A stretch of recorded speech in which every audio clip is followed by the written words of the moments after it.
Naka F750 ka pero hindi ka naka-helmet. Oh, kuya, kasi emergency lang po, sir. Anong emergency natin? Nagdala po ako ng request po ng MRI sa gut lang. Oh, request ng MRI. Opo. So anong connection po sa hindi pag-helmet? Kasi sir, nagmamadaling lang po kasi. Hindi po tamang rason po yun. Pangalawa, bakit wala pong plaka to? Sir, wala po. Patingin po ng ORCR sa kanang lisensya nyo po. Pasensya po. Sir, pasensya na po, sir.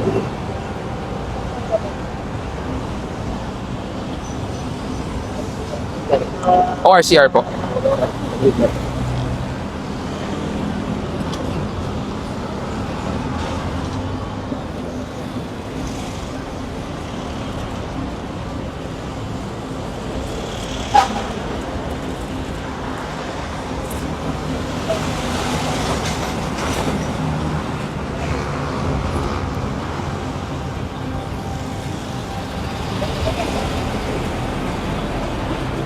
May plaka na dapat to, kuya. Matagal na tong motor.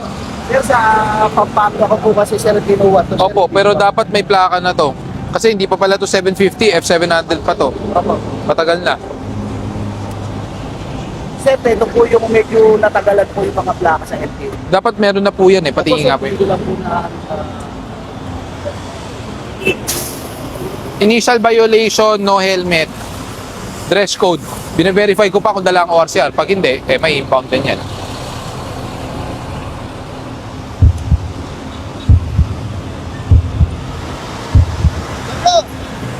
Next time ha? Next time!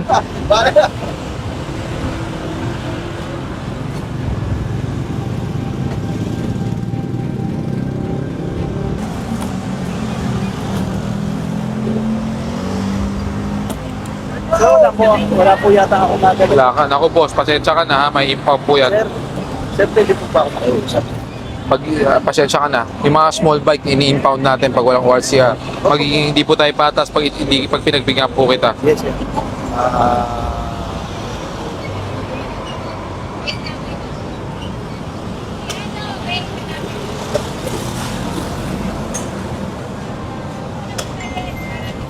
Sir, baka po ito, sir. Pasensya. Nakasama niyo po ako sa station, sir. Nakita ko nga, pero pasensya ka na kasi pag pinagbigyan kita, magiging hindi tayo patas. Nakakaya rin sa iba, ha? Doon na lang sa impounding, Saan po ba? sa Tumana, Marikina. Marikina. May lisensya ka. Patingin nga. May isa lang akong concern. Pag nag-helmet ka, dapat wala kang bull cap sa loob.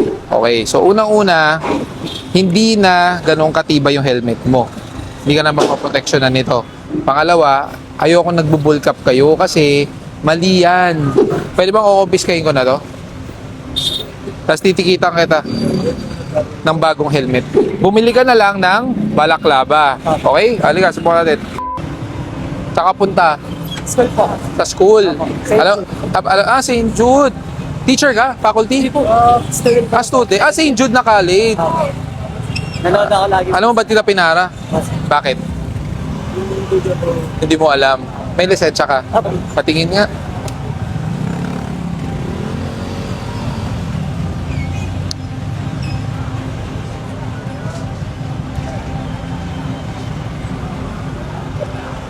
Yan ang gusto ko. May lisensya talaga lahat. Nakasapatos. May isa lang akong concern. Pag nag-helmet ka, dapat wala kang bull cap sa loob. Alam ko bakit ka nakakap. Kasi nasisilaw ka. Opo, sir. Tama? Pero hindi yan yung tama. Ang dapat, nakabalaklava ka.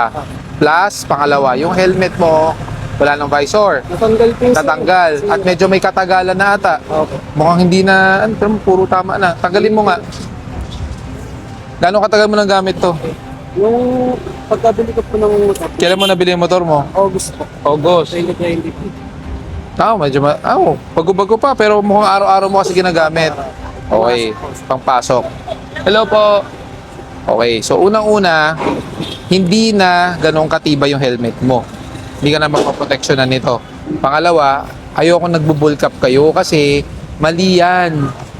Dapat yan, kaya ka nasisilaw kasi wala kang visor. Tama ba? 10 taon ka na. Ang benefit, Anong course mo? BHA sa hospitality man. Hospitality Management. Saka umuwi. Sa dyan lang po sa Tonto. Malapit lang. Sa may Tonto. Ano to, magkano bili mo? Ano lang po, 300. Okay, walang standard marking. Walang ICI, walang ICC marking, walang ECE, walang Philippine standard. Ibig sabihin, hindi ganun katibay dahil hindi dumaan sa proper testing. Pwede bang kukumpiskahin ko na to?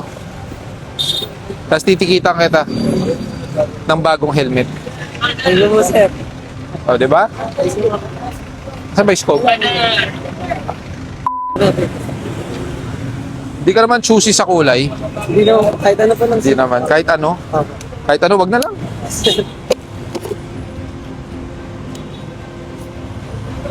Kaso kulay pink.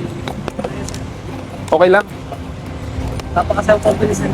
Ito, may extra visor. O, yan na yan. Bye-bye. Ah, kala ko okay na yung visor eh.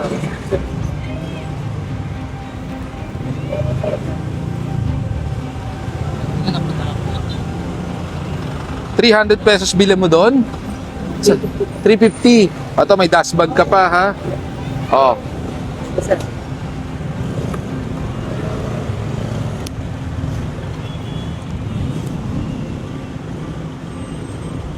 ang tanong, kasya kaya? Sir. Dual visor. O, hindi ka talaga masisilaw. Mali kasi yung may may bull cap sa loob. Ito ang control niyan. Teka lang, hinahanap ko eh. Ito sa ilalim. Okay? Ayan. Ang tanong, bumili ka na lang ng balaklava. Okay? Halika, subukan natin. Oh, teka. Yan. Oh, ilock mo. Yan. O, lock mo yung strap sa ilalim. Dapat naka-strap yan lagi. Para safe na safe ka. O, hindi ka na masisilaw. Pwede na. Pwedeng babayan. Pero kung gusto mo, pwede mong Thank you, sir. yung dual visor lang. Picture po. Ito, meron ka pang extra na dito, ha? Opo. Yung tinatawag nating spoiler. O. Sige, ito lalagyan mo, ha? Hindi ko na ibibigay sa ito, baka ibenta mo eh.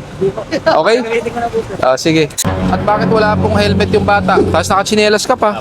Pumasok. Hanggang March 31 na lang to, expired na. Kay mama mo yung helmet. Pero pag may sarili kang helmet, gagamitin mo.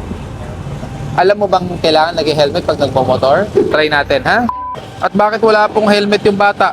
Sir na po, sir. Nakapalo ako sa inyo, sir. Oo nga, bakit walang helmet yan? Hindi pinilipit sa sir. Kaya lang, hindi ko na siya nasuot kasi malilate na po siya. Mas delikado yan. Mas okay nang malate Apo. kaysa madisgrasya. Sir na po, sir. Tapos nakachinelas ka pa. Apo. May RCR naman to. Meron ng pop. Sleeping ko lang, ha? Malaki sa kanya yung helmet na kasi ng bata. Sir, tananay niya po. Maling helmet ang pinapagamit mo. Yun nga po. Kuya, wala yung OR mo, ha? CR lang to.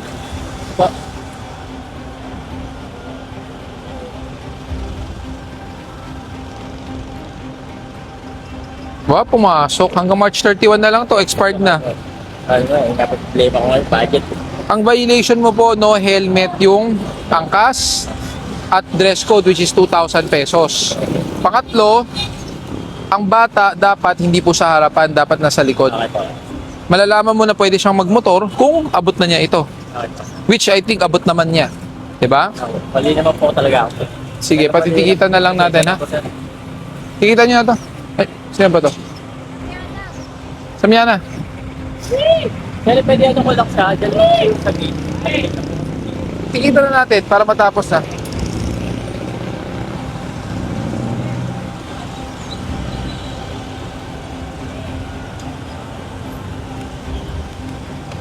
Di ka sanay mag-helmet? Hindi. Bakit? Malaki sa kanya.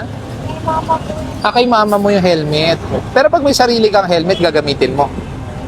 Alam mo bang kailangan nag-helmet pag nagpo-motor? Anong grade ka na? Grade? Grade 3. So alam mo kailangan may helmet, di ba? Isa na, sir. Bigyan mo nga ako ng pambatang helmet. Sir, ito na. Ayun na. Hindi ka na po. Bigyan ko siya ng helmet. Pero nakapalo po ako sa inyo, sir. Kasi delikado yan. Kung maluwag yung helmet niyan, mali pa rin. Di ba? Yung kulay pink ka mo. Restart talaga ako, sir. Kasi malilit nga siya. Oh, pero mali pa rin kahit maluwag yung helmet. Kailangan masikip. Hindi mo masikip, sakto lang pang bata talaga. Nakakaya, sir.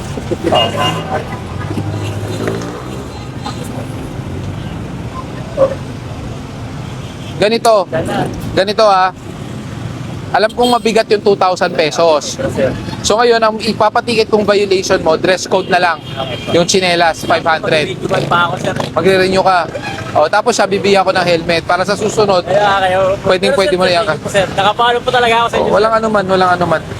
Safety lang ang kailangan. Video dali. Kailangan safe lagi, ha? Wala pa rin Facebook po.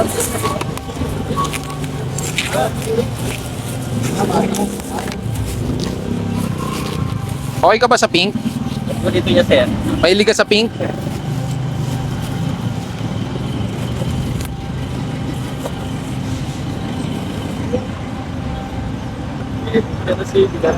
Oh, hindi mo nahihiramin yung sa mami mo. Sarili mo na. Saka kasyang-kasya sa'yo to. Halika. Try natin, ha? Patingin nga. Sige, tingin ka sa akin. Yan, ito kailangan laging nakastrap. Yan nga po lagi Okay. okay. Niya sa akin, sir. Ayan, o, tila mo. O, di ba? Hindi ka masisilaw. Safe ka. Thank you po, sir. Gamitin mo yan, ha? Para safe ka lagi. Okay? Mag-aaral ka na mabuti. Here. Thank you po, sir. Sige na. Sige na po talaga. Sige na lang.